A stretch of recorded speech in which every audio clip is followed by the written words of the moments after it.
contohkan kepada kita tidak demikian. Malah disebutkan dalam satu riwayat, satu waktu beliau panggil, ya Bilal, arihna ya Bilal bis-shalah. Lihat bagaimana kata-kata Rasulullah, arihna ya Bilal, arihna bis-shalah. Arih itu kan rahah. Rahah itu senangkan kami wahai Bilal dengan salat. Rasulullah mendapatkan ketenangan dan kenyamanan dan kesenangan hati bis-shalah, dengan bersalat, dengan melaksanakan ibadah salat. Arihna ya Bilal. Kalau kita arihna bil tamasya, arihna bi shopping, arihna bil mall, muawid inan, anak tik lang dia biluinan kaho. Arihna la. Rasulullah mengajarkan ketika itu kepada Bilal, ya Bilal, arihna bis shalah. Wahai Bilal, kami kepingin salat ini, berikan berita, karena Bilal adalah muazzinnya Nabi Muhammad sallallahu alaihi wasallam. Muazzinnya Rasulullah. Bahkan Bilal disebutkan keberanian beliau menjadi muazzinnya Rasulullah itu ketika Fathul Makkah, ketika dilakukan pembebasan kota Mekah ketika itu, maka Bilal diperintahkan oleh Rasulullah untuk naik di atas atapnya Ka'bah Baitullah. Bayangkan sedang perang, sedang perang Fathul Makkah, memang sedang penaklukan kota Mekah, masih ada kafir ketika itu yang masuk masjid maka aman, yang masuk rumah Abu Sufyan maka aman. Namun Bilal diperintah naik ke atas Ka'bah. Nah, kira-kira kalau kita berani enggak? Itu kan jaminannya, taruhannya adalah mati. Karena nanti kadang kafir-kafir Quraisy yang masih menyelinap dan sebagainya, bisa mudah sekali untuk ditembakkan panahnya kepada Bilal bin Rabah. Tapi beliau siap mengikut perintahnya Rasulullah sallallahu alaihi wasallam. Kalau sudah perintahnya Rasulullah, tidak ada masalah. Yang ini yang ditanamkan oleh mereka para sahabat. Sehingga disebutkan dalam salah satu riwayat, salah satu kecintaannya Bilal bin Rabah kepada Nabi Muhammad sallallahu alaihi wasallam, selama di Madinah beliau menjadi muazzinnya Nabi Muhammad, itu bahkan beliau membangunkan Rasulullah. Bahkan beliau ketika ingin untuk naik azan itu ditungguin oleh Rasulullah sallallahu alaihi wasallam. Selesai azan, beliau akan pandang Rasulullah yang berdiri, yang duduk di mihrab, sampai selesai azannya Bilal bin Rabah. Turun akan ketemu Rasulullah sallallahu alaihi wasallam. Nah, ketika wafatnya Nabi Muhammad sallallahu alaihi wasallam, maka Bilal tidak mampu melakukan azan ketika itu sama sekali di kota Madinah. Kenapa? Karena beliau akan terbayang wajahnya Nabi Muhammad sallallahu alaihi wasallam. Akhirnya Bilal ketika itu meninggalkan kota Madinah untuk pergi ke kota Syam ketika itu. Syria mungkin kalau sekarang. Tapi Syam ini lebih luas ketika itu. Syam tidak hanya Syria, tapi hari ini mungkin sudah Syria lah kita. Nah, kesana Bilal hijrah. Selama pemerintahan Sayyidina Abu Bakar, beliau tidak pulang ke Madinah. Ketika pemerintahan Sayyidina Umar bin Khattab, maka Bilal bermimpikan Rasulullah SAW. Dalam mimpinya beliau mendengarkan Rasulullah menyebutkan kepada Bilal, ya Bilal, lima lam tazurni qad jafani. Wahai Bilal, kenapa engkau tak pernah ziarah aku? Kamu sudah mengecewakan aku. Karena Bilal tidak sanggup, tidak pernah ke Madinah ketika sudah sekian lama. Akhirnya Bilal mendengar setelah mimpi itu langsung berangkat bergegas pulang ke kota Madinah. Pulang balik ke Madinah.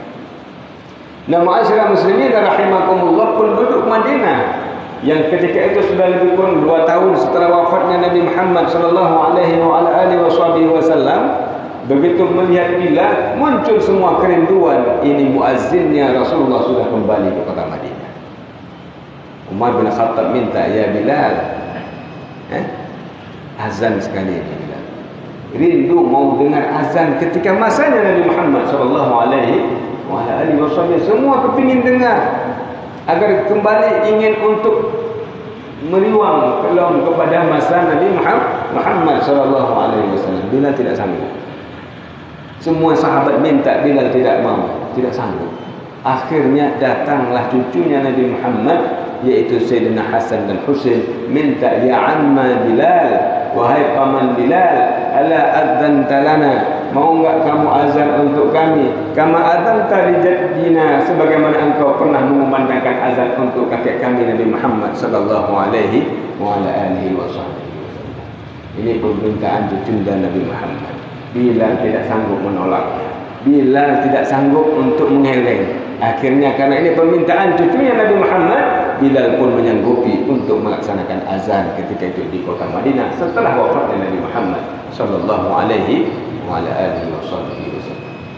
Nah, ketika sudah waktunya azan, ini Bilal tengok beda suasana. Kalau dulu ada Rasulullah di mihrab, ini tidak ada.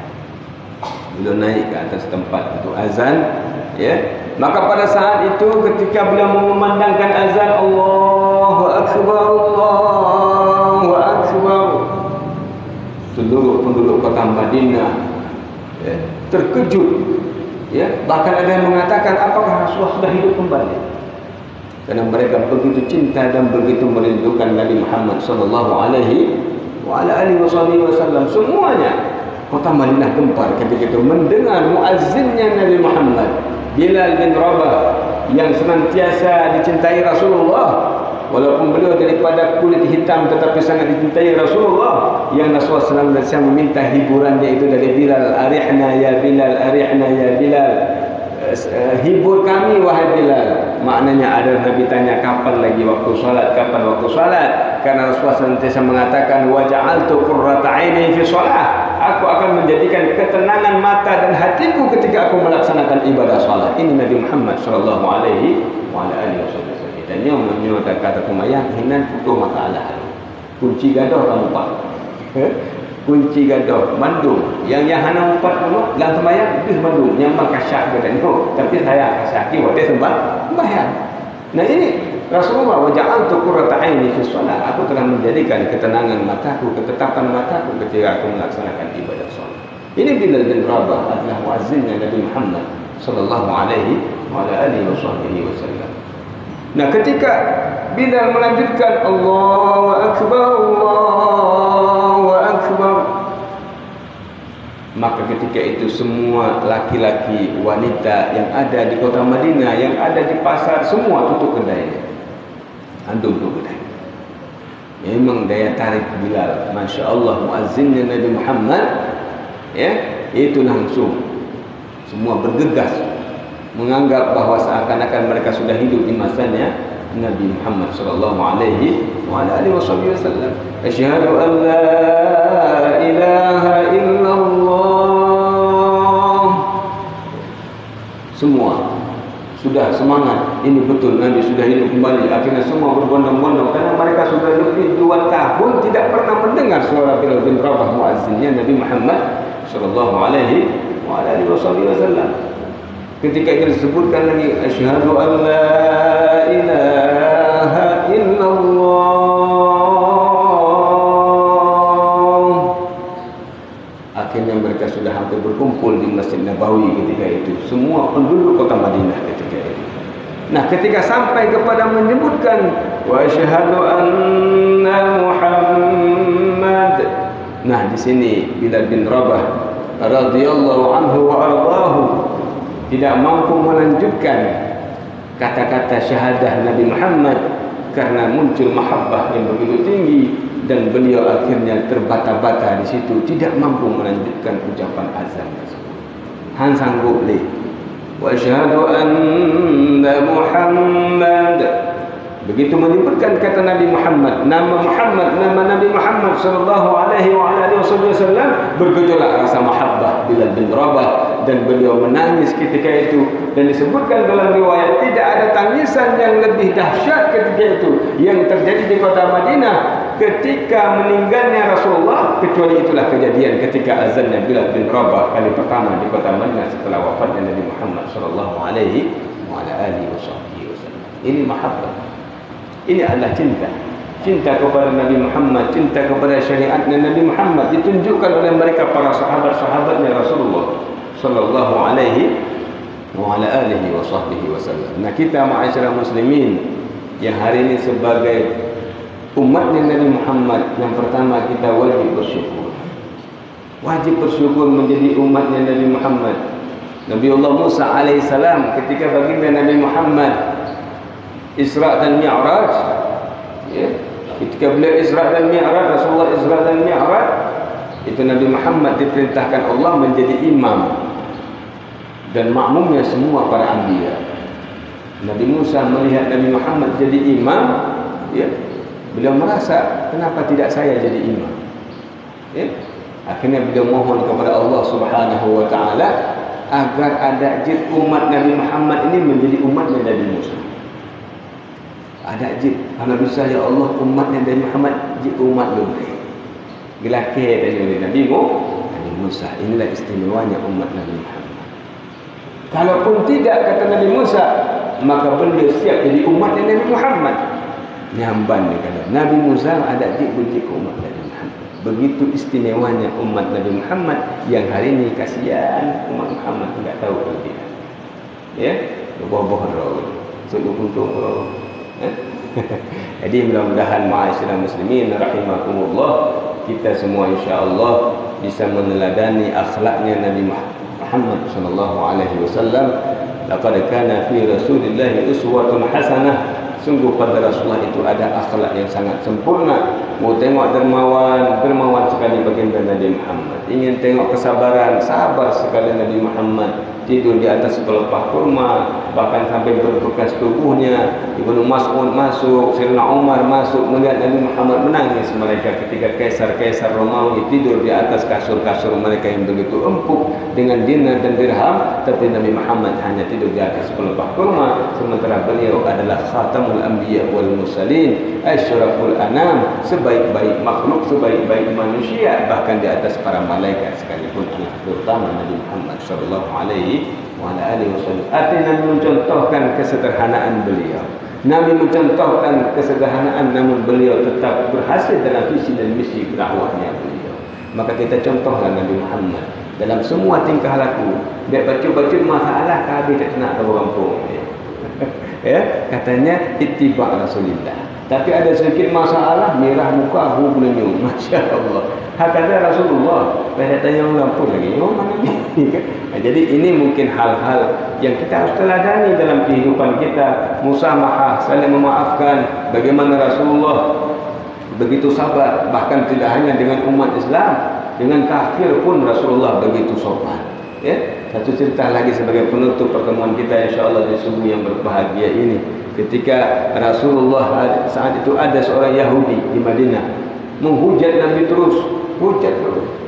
Ya, akhirnya Rasulullah sampaikan beliau, gejak betul. Ditanya kenapa, bilang Muhammad begitulah dicaci-caci.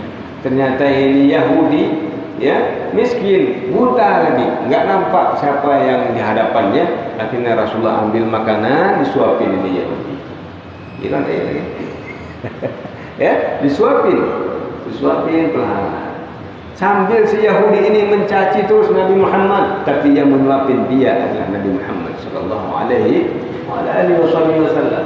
Sehingga ketika setelah wafatnya Rasulullah sallallahu alaihi wasallam, ditanya oleh Sayyidina Abu Bakar kepada Siti Aisyah, "Ya Aisyah, apakah aku semua sudah melakukan perintahnya Rasulullah? Apakah ada yang belum?" Ada satu lagi, kata Siti Aisyah. Apa? Itu yang di pasar sana ada Yahudi yang selalu disuapin Rasulullah. Itu yang belum engkau lakukan wahai ayahandaku Abu Bakar Siddiq ketika itu. Maka akhirnya Abu Bakar datang untuk melakukan amanah terakhirnya Rasulullah, menyuapin ini Yahudi. Nah, ketika sampai mendengar Yahudi asik mencaci Nabi Muhammad SAW, Abu Bakar geram tu. Kebahan geram, Rasulullah dicaci sementara yang kasih suapan nasi selama ini adalah Muhammad SAW. Ini Abu Bakar pun ngasih, tapi ngasihnya kurang ikhlas. Geram betul. Ya, memang kena perintah. Kok beda hari ini, kata Yahudi ini. Ini siapa kamu? Kok beda hari ini? Oh, enggak, orang yang sama. Kasih terus. Karena Yahudi buta, tak nampak siapa yang ngasih. Ya, akhirnya ma'asyiral muslimin rahimakumullah, Abu Bakar mengaku terakhir, "Saya adalah Abu Bakar As-Siddiq dan kamu tahu siapa yang selama ini menyuapin kamu?" "Ya, siapa?" "Beliau sudah meninggal." Wahai Yahudi ini sedih. Kenapa digantikan Abu Bakar? Karena yang menyuapin kamu selama ini sudah meninggal, dunia wafat. Belum dikasih siapa? Siapa? Itulah Nabi Muhammad yang engkau caci selama ini, yang dengan sabar menyuapin kamu dalam keadaan kamu sedang mencaci beliau. Ini akhlaknya Nabi Muhammad sallallahu alaihi wasallam. Dan ketika mendengar itu, ini Yahudi akhirnya mengucap dua kalimat syahadat memeluk Islam karena akhlak Rasulullah sallallahu alaihi wasallam. Maka umat Islam kalau ingin berdakwah, ingin terus memperkuat Islam, maka pertontonkanlah akhlaknya Rasulullah. InsyaAllah umat manusia akan tunduk kepada syariatnya Allah. Namun kalau umat Islam punya akhlak yang buruk, maka orang akan lari daripada kita sebagai umat Islam. Maka ma'asyiral muslimin rahimakumullah, mungkin Ibnu tentang usia singkat, tentunya banyak sekali kekurangan, banyak sekali keterbatasan. Mudah-mudahan bermanfaat bagi kita semua yang hadir. Mudah-mudahan yang hadir di sini akan mendapatkan syafaat dari Nabi Muhammad sallallahu alaihi wasallam. Mudah-mudahan yang hadir di sini akan selalu mulazamah dengan membacakan selawat kepada Nabi Muhammad sallallahu alaihi wasallam. Minimal kita ini berselawat 1000 kali satu hari. InsyaAllah sebagai salah satu cermin kita cinta Nabi Muhammad sallallahu alaihi wasallam. Man shalla alayya alfa marrah lam yamut hatta yubashshara lahu bil jannah. Dan siapa yang selawat kepada Nabi Muhammad 1000 kali setiap hari, ia tidak akan meninggal dunia sehingga dapat bisyarah, dapat berita dari Allah bahwa dia adalah ahli syurga. Ya, mau masuk surga? Enggak ada yang enggak mau, pasti. Enggak usah dijawab, pasti sudah tahu, pasti mau masuk surga semua. Maka salah satu tiketnya munculkan rasa cinta dengan berselawat kepada Nabi Muhammad. Mudah-mudahan kita diberikan pertolongan oleh Allah Subhanahu wa taala.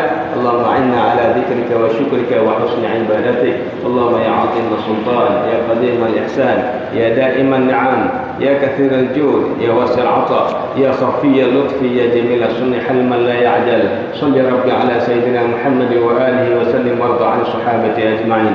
Allahumma lakal hamdu syukran wa lakal mannu fadla wa anta rabbuna haqqan wa nahnu 'abiduka riqqan wa anta lam tazal lidzalika ahla ya muyassira kulli 'asir wa ya jabira kulli kasir wa ya sahiba kulli farid wa ya mughniya kulli faqir wa ya muqawwiya kulli dha'if wa ya ma'mana kulli makhif yassir 'alaina kulli 'asr fa tayassiru 'asra 'alaika yassir. Allahumma ya man la yahtaju ila al-bayan wa at-tafsir حاجاتنا كثير وأنت عالم بها وخبير. اللهم إنا نخاف منك ونخاف من يخاف منك ونخاف من لا يخاف منك. اللهم بحق من يخاف منك نجنا ممن لا يخاف منك. اللهم بحق سيدنا محمد صلى الله عليه وسلم واحرسنا بعينك التي لا تنام واكنفنا بكنفك الذي لا يرام وارحمنا بقدرتك علينا فلا نهلك وأنت ثقتنا ورجاؤنا.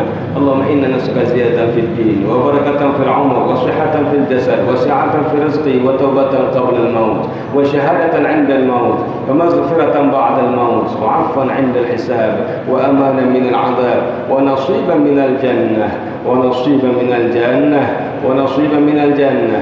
وارزقنا النظر إلى وجهك الكريم وارزقنا النظر إلى وجه نبينا الكريم وارزقنا النظر إلى وجه الأولياء والشهداء والصالحين. وصلى الله على سيدنا محمد وعلى آله وصحبه وسلم والحمد لله رب العالمين. وإلى حضرة النبي بسر الفاتحة. الرحمن